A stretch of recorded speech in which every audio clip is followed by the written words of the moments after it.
Salut, c'est Mathieu de Ludovox et aujourd'hui je suis sur le stand d'Argentum Verlag au Festival de Cannes 2016 et je suis en compagnie de Roman. Hi Roman. Hello. So you come from Germany from Argentum Verlag, that's what we said, and this is a brand new game that is not released yet. It's still a prototype, so no component is final, no mechanic is final, everything can move, even the title. And the title is Saami. Yes, the title is Saami, and it might not move anymore, but yes, there's a lot of things are still in the move on this game. Okay, so what's the story of Saami? I can see it's very unusual. It's not set in Argentina or ancient China. So what is it?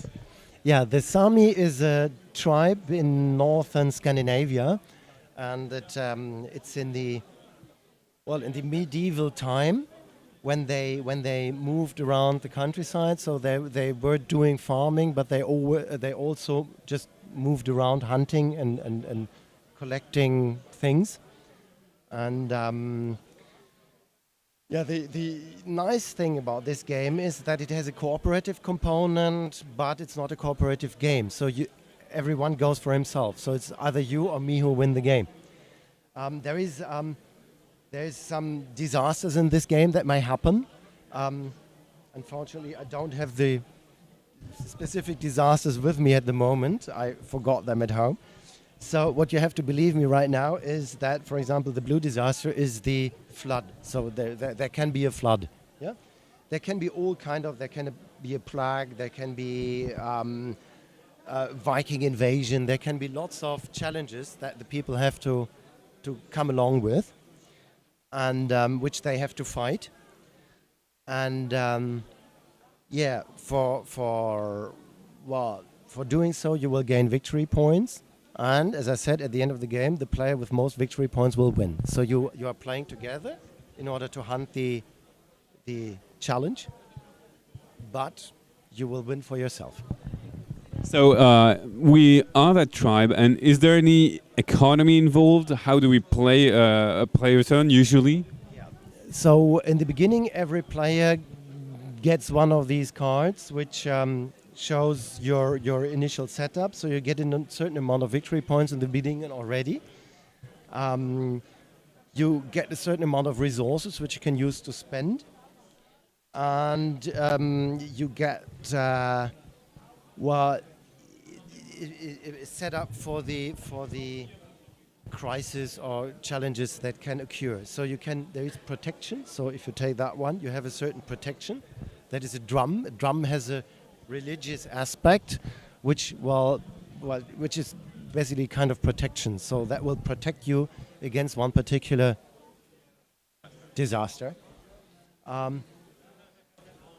There will be one chief at the beginning, yeah, but there will be an election every turn. So you can get chief in the second turn or in the third turn. So it's not necessarily this one that will stay captain until the end of the game.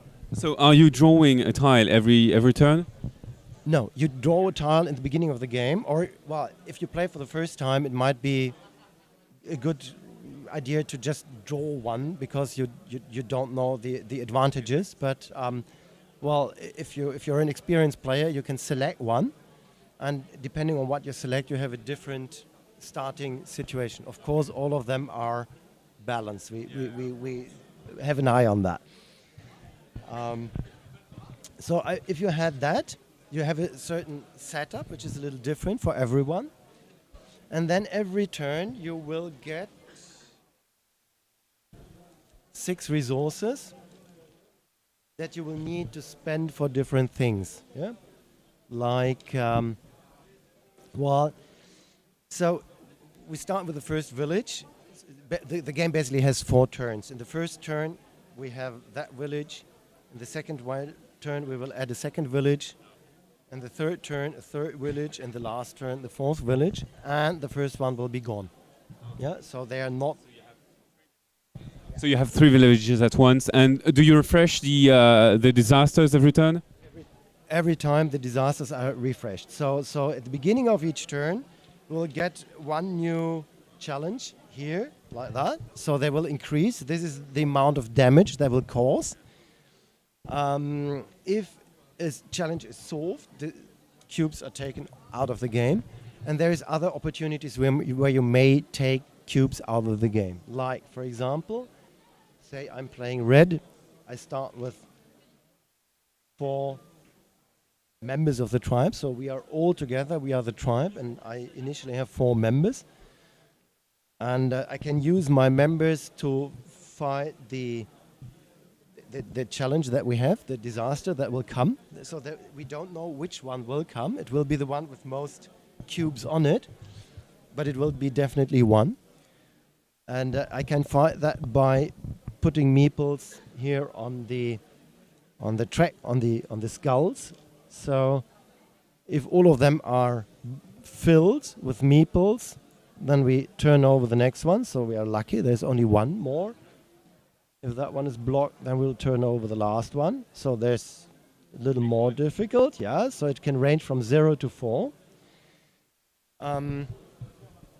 If we all manage to occupy all of them, then it's solved. Then it will not happen.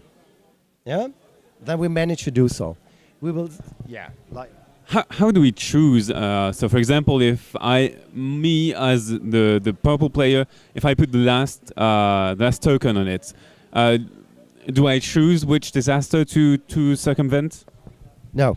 Well, first of all, the last card will be closed. Stay closed. So we open each card as soon as as the previous one is filled, we turn over the new one, but we will only turn over the last one when we evaluate. So we are not quite sure how many we need. Yeah. So it can be that at the end, we have a surplus, or we have not. We don't have sufficient meeples. Yeah. So as soon as we have 4 over here, we are sure that it will work because it can't be more than 4. If we resolve the crisis, then we turn it over. Now we see, okay, we need 3. We have a surplus of 1. And then we calculate the damage that every player takes. Yeah? The damage is calculated by the crisis that occurs. The crisis that occurs is the one with most cubes on it. Yeah. So in this example, it will be that one. Yeah. So although we manage to do it, everyone will take 4 damage because we have 4 cubes here. -1, we have 1 surplus, so it's 3. And then you deduct your amount, the meeples, your personage that helped. Yeah. So the purple player will not get any damage because he has 3 ones.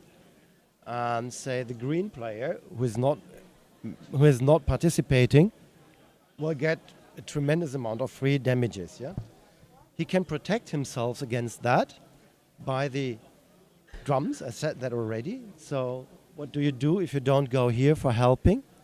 You can, for example, here in the villages you have different opportunities. Yeah, like so. For example, here you can add drums to certain challenges. Yeah. You pay you use a meeple and use a certain amount of resources to put a drum. I said already, you get a certain amount of resources in the beginning and during each turn, and you spend them for either placing meeples over here. This side is for free. Here later you have to pay something, or you pay here. Like the first one pays 1, the second one pays 2, the third one pays 3. Depending on whenever you go there, you pay some resources, and then you can put your meeple over here, and then I can place a drum, for example, here, which protects me against 2 cubes. So the red drum only protects the red player, right? Exactly. So I can go here, fight the crisis, yeah? So that helps everyone. Of course, it helps most me, but I will do something for the community as well. Here I can reduce the impact by taking away 1 cube. This is again for everyone. And if I add a drum, I help only myself, not the others. Yeah. There is other fields where I can do different things like getting new resources or placing Gaining meeples and probably I don't know what does this one do. Here you can directly go into the well. This is The Elder's Hut. the chiefs and the well, where you basically get victory points from. So that is you choose between helping here. Of course, you will gain victory points for that, but you gain most victory points here if you go to politics. So the politicians will gain much more victory points than the ones that actually helped. You go take tea with the politicians instead of helping. Well, yeah, if you're too greedy, no one will help you. But that is what you always have to look at. So this is the victory points that a politician will get. It's 2 in the beginning and 5 for the chief. Yeah? Yeah, so if you, well, initially it's the card that you draw, and later it's an election. There's an election every turn. You have 1 vote for all of your politicians. You can also spend resources. So a vote is either a politician that you have or an additional cube that you spend. So the more cubes that you spend, the more votes you will have. The player with most votes will be chief for that turn. In the first turn he gains 5 victory points. In the second it's 7 already. And it increases until 11 at the end. So at the end it is very lucrative to be chief. But of course the other players expect you to help. Yeah? If you just go there and don't do anything, there is no reason for the other players to help you. Yeah? So you always have to look at, okay, what do you do in order to make the other ones help you to cope with the challenge? Yeah? If you're too greedy, well, the other ones may get drums or may select, and here is always the impact. So the green one is what will happen if you succeed, and the red one is what happens if you don't succeed. So resources or meeples as gain, victory points or meeples. You put drums. Okay. Do the drums stay? Because I can. Oh, okay. No. They as soon as challenge came, everything here is gone. The cubes and the drums. Yeah. But for example, if a player puts all his meeples in here, the other players have the opportunity to, for example, well, put new cubes in here, which makes it more likely that this disaster will come, which means that you will get minus points for politicians. Yes. So you can't do anything against the majority. You should have a look at what the others are doing, and you will have some. Well, you have to work together with the others. So it's a tribe diplomacy game with worker placement elements. Yeah, you could say yes, and you won't be able to do anything alone. You will have to do it with the others, and you will have to see, okay, who's going to help me, and how do we share the victory points. Okay, when is it going to be released? We didn't talk about dates, so It should be available in Essen in October. I had that idea in mind. I don't know why. Yeah, sure. That is always what. Yeah, that is always the time in the year when it goes to Essen and to Christmas. Yeah. Is Cannes the new chic? You know, it can be. I like the atmosphere in Cannes very much, and I like to be here, and it's really vivid, and the atmosphere is really nice, and yeah, it's well. For me, it's an opportunity it's the first time that we show the game, yes. Wow, thank you. So as I can see on the box here, because I'm cheating, it's 2 to 3 players, 3 to 5 players, sorry, 12 plus for the age and 90 minutes. Yes, it's as there's always some kind of, well, it's not a game of negotiation, but it's a game of working together and doing some politics. So you need 3 players to it work properly. So it's 3 to 5 players, and yes, it will last more than an hour. What are those? Those are extra pawns that you can rent here. So here's a certain price, and as I said, the major aim of the chief is to protect the community against the next challenge. yeah, he will do that because he will gain most victory points. Yeah.